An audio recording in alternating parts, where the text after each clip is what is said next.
इस इक्वेशन की मदद से हम क्या करेंगे कि ये जो सीरीज कॉम्बिनेशन है, इस सीरीज कॉम्बिनेशन में हम पता लगाएंगे कि फाइनल थर्मल कंडक्टिविटी, दो बॉडीज को जोड़ते हैं अलग अलग कोफिशिएंट ऑफ थर्मल कंडक्टिविटी के साथ, तो जो फाइनल थर्मल कंडक्टिविटी होगा दोनों का मिला के वो क्या होगा। जैसा कि आप देख सकते हैं यहाँ पर जो दो मेटल को मैंने आपस में जोड़ा है, पहले की हीट की जो ट्रांसफर एबिलिटी है वो K1 है, दूसरे की जो थर्मल कंडक्टिविटी है वो आपकी K2 है। कोफिशिएंट है, दो अलग अलग मटेरियल्स मैंने दे रखा है, दोनों की एरिया सेम है और दोनों की लेंथ जैसा कि आप देख सकते हैं कि सेम है। तो अगर किसी भी एक मेटल से हीट फ्लो करता है तो उस हीट का विरोध होता है, जिसे आप हीट रेजिस्टेंस RH के नाम से जानते हैं। और अभी हमने प्रूफ किया कि हीट रेजिस्टेंस का जो फॉर्मूला होता है वो होता है आपका डेल्टा एक्स अपॉन Ka।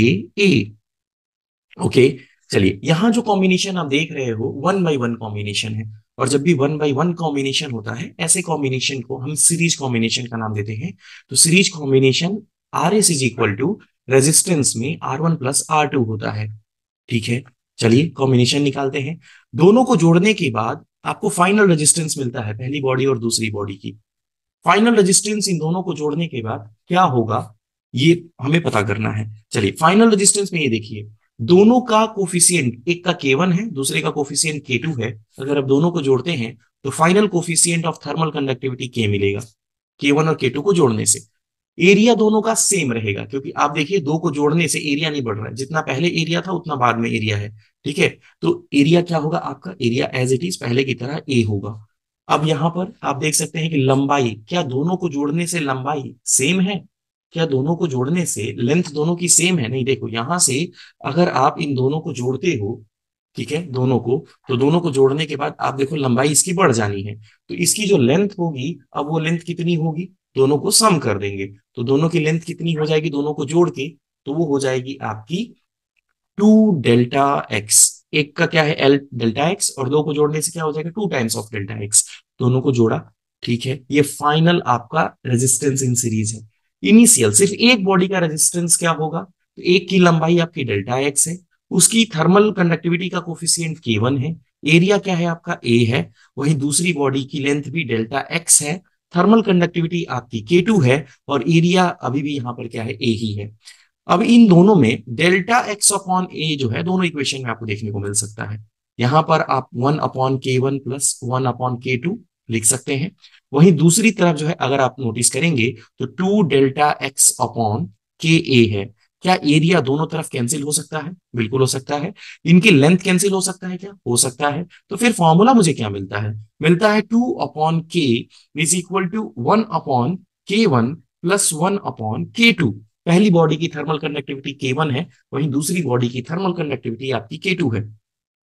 तो अगर आप दोनों का एलसीएम लेते हो तो वो हो जाएगा आपका K1 K2, और उस कंडीशन में ऊपर की तरफ K2 जाएगा और एक तरफ आपका K1 जाएगा, और यहां पर आपका है 2/K।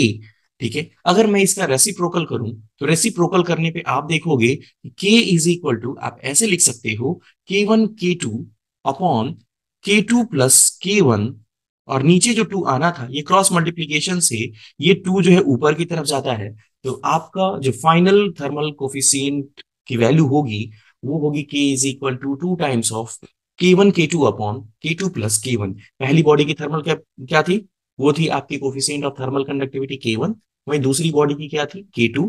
दो बॉडीज को आपस में सीरीज में जोड़ा, अब इनकी दोनों की मिला के थर्मल कंडक्टिविटी क्या होगी, तो दोनों के मिला के जो थर्मल कंडक्टिविटी होगी वो आपकी K होने वाली है। ठीक है, चलिए अगर इसे ही हम पैरेलल कॉम्बिनेशन में अगर देखना चाहें, तो ये जो नीचे वाला जो कॉम्बिनेशन जब एक के बाद एक नहीं ऊपर नीचे अगर आपने कनेक्ट कर दिया है एक हॉट सोर्स से 100 डिग्री सेंटीग्रेड, वेयर एज दूसरा किनारा जो आपका है वो कोल्ड सोर्स है, जीरो, आप 0 डिग्री सेंटीग्रेड कह सकते हैं। ठीक है, तो पैरेलल कॉम्बिनेशन हम देखते हैं। सेकेंड कंडीशन जो आप यहां पर देख रहे हैं, ऐसा आप देख सकते हैं कि ये आपका पैरेलल कॉम्बिनेशन है। पैरेलल कॉम्बिनेशन में जो रेजिस्टेंस होता है उसे हम 1/R = 1/R1 + 1/R2 लिख के डिनोट करते हैं। ठीक है, अब सवाल ये उठता है कि एक सिंगल मेटल बॉडी की रेजिस्टेंस ऑफ हीट या हीट रेजिस्टेंस की वैल्यू RH की वैल्यू कितनी होती है? वो अभी हमने कैलकुलेट किया था, वो था आपका delta x upon Ka। Okay, तो अगर ऊपर वाली बॉडी की बात करें तो इसकी एरिया ए है, नीचे वाली बॉडी की एरिया भी क्या है, ए है। लेकिन अगर दोनों बॉडीज को एक साथ हमने जोड़ दिया, तो दोनों बॉडीज को एक साथ जोड़ने पर क्या अब इनकी एरिया सेम होगी? बिल्कुल नहीं होगी। अब इनकी एरिया क्या होगी? तो अगर दोनों को आप कनेक्ट कर देते हो आपस में, तो अब इनकी जो एरिया होगी एक तरफ, वो एरिया आपकी हो जाएगी 2a।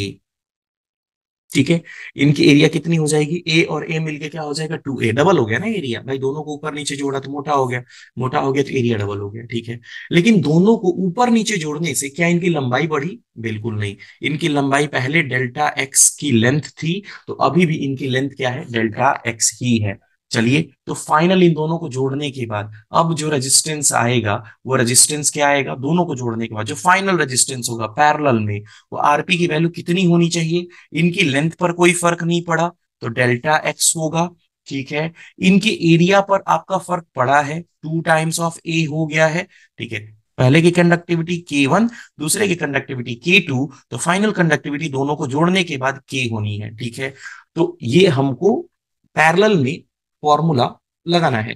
अगर हम फर्स्ट बॉडी की रेजिस्टेंस R1 की बात करें, तो पहली जो सिंगल बॉडी थी उसकी लंबाई डेल्टा एक्स थी, इसकी कंडक्टिविटी आपकी K1 थी। एरिया की बात करें तो एरिया आपका ए था। वहीं दूसरी बॉडी की अगर हम हीट रेजिस्टेंस की बात करते हैं, तो यहां पर लेंथ डेल्टा एक्स है। ठीक है, थर्मल कंडक्टिविटी का कोफिशिएंट K2 है। एरिया अभी भी सिंगल में अकेले में ए ही है। अब इनको जोड़ना है, पैरेलल में जोड़ना है, तो पैरेलल में जोड़ने के बाद चलिए फॉर्मूला लगाते हैं। तो फॉर्मूला क्या कहता है? 1/r। आर की जगह पर आपको रखना है आरपी, ये रेजिस्टेंस इन पैरेलल है, आरपी। आरपी की जगह पर क्या है आपका? डेल्टा एक्स अपॉन के इंटू 2a। वहीं दूसरी तरफ 1/r1, आर वन की जगह पर आप क्या रखेंगे? Delta x upon K1 into a। वहीं R2 की जगह अगर आपको रखना है, तो ये है 1/डेल्टा एक्स अपॉन K2a। ठीक है, नीचे वाली सारी वैल्यू अगर ऊपर जाती हैं, तो आप इन्हें लिख सकते हैं K2a upon delta x is equal to K1a upon delta x plus दूसरी तरफ K2a upon delta x. Delta x common लेके हम क्या कर देंगे? आरएचएस और एलएचएस में कैंसिल आउट करा देंगे। ए से ए ऊपर जो है आपका कैंसिल आउट हो जाएगा। बचेगा क्या आपका? बचेगा यहाँ पे k is equal to K1 + K2 upon में 2।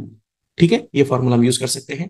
तो जब भी किसी बॉडी को अगर आप सीरीज में जोड़ते हैं, तो आपने क्या इक्वेशन देखा? आपने इक्वेशन देखा था 2/k is equal to 1/K1 + 1/K2।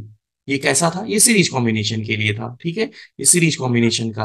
अगर पैरेलल कॉम्बिनेशन का इक्वेशन हमने जो प्रूफ किया, तो पैरेलल कॉम्बिनेशन में इक्वेशन क्या था? पैरेलल कॉम्बिनेशन में था k is equal to K1 + K2/2। ये पैरेलल कॉम्बिनेशन के लिए इक्वेशन था। ठीक है, तो कभी भी किसी दो बॉडीज को आपस में जोड़ते हैं, तो उनकी थर्मल कंडक्टिविटी कभी बढ़ती है और कभी घटती है। क्या होगा थर्मल कंडक्टिविटी दोनों को जोड़ने के बाद? तो पहली बॉडी की थर्मल कंडक्टिविटी अगर K1 है, दूसरी बॉडी की थर्मल कंडक्टिविटी अगर आपकी K2 है, सीरीज में जोड़ते हैं, तो वो 2/k is equal to 1/K1 + 1/K2 होगा। अगर आप पैरेलल में कंबाइन करते हैं दोनों बॉडीज को, तो k is equal to K1 + K2/2 होगा। अब इस पे क्वेश्चन आधारित है, अब जैसे जैसे क्वेश्चन आएंगे हम क्वेश्चन इसको देखेंगे।